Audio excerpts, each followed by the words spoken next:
topic on bilingualism in school, focusing specifically on two common and often misunderstood practice: code switching and code mixing. In multilingual contexts like Indonesia, students and even teachers frequently switch or mix language, usually between Indonesian and English, during conversations. Unfortunately, these practices are sometimes seen as error or sign of confusion, but research shows the opposite. Through this presentation, we want to show that code switching and code mixing can be powerful communication tools and even strategies for effective learning, not flaws. This topic directly connects to SDG 10 reduce inequalities, since language-based discrimination is a real form of inequality in education. What is code switching and code mixing? According to research by Fanani and Mao, code switching is switching from the one language to another in the same conversation. Example, I lost my pen, aku pinjam punyamu dong. Yeah miss, I already did the task but not all. Using expression like, well, anyway, yeah, as part of speech. Code mixing is mixing two languages within one sentence or phrase. Example, aku belum submit tugas. We'll study narrative nanti Kamis. These forms are not random or careless. They reflect high-level linguistic flexibility. Case study, MA Kas Complex Cirebon by Fanani and Mao. At this Islamic Senior High School in Cirebon, English teacher regularly switch between Bahasa Indonesia and English to support student understanding. Example from class. Ngomong-ngomong, do you still remember the material? Students are silent.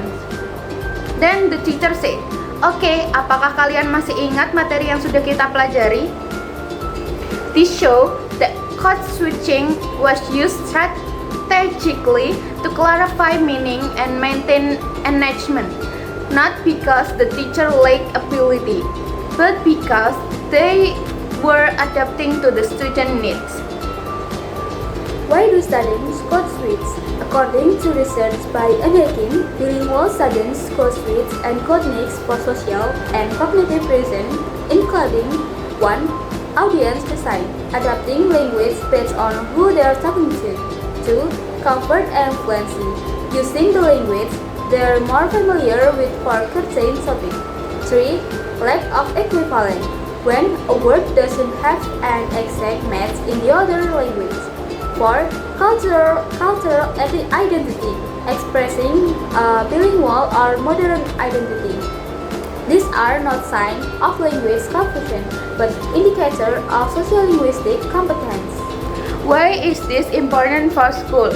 When school punish or correct students for code mixing or using their home language or dialect, students can feel ashamed of their language background. They can lose confidence in speaking or participating. They may feel disconnected from the learning process. This is a form of linguistic discrimination which goes against the values of inclusive education and SDG 10. What should school do? Bilingualism is not a barrier, it's a bridge. As educators and students, we should acknowledge code switching as a natural and useful part of bilingual communication. Create classrooms that welcome language diversity, including dialect and mixed language use. Train teachers to see linguistic flexibility as strength, not disorder.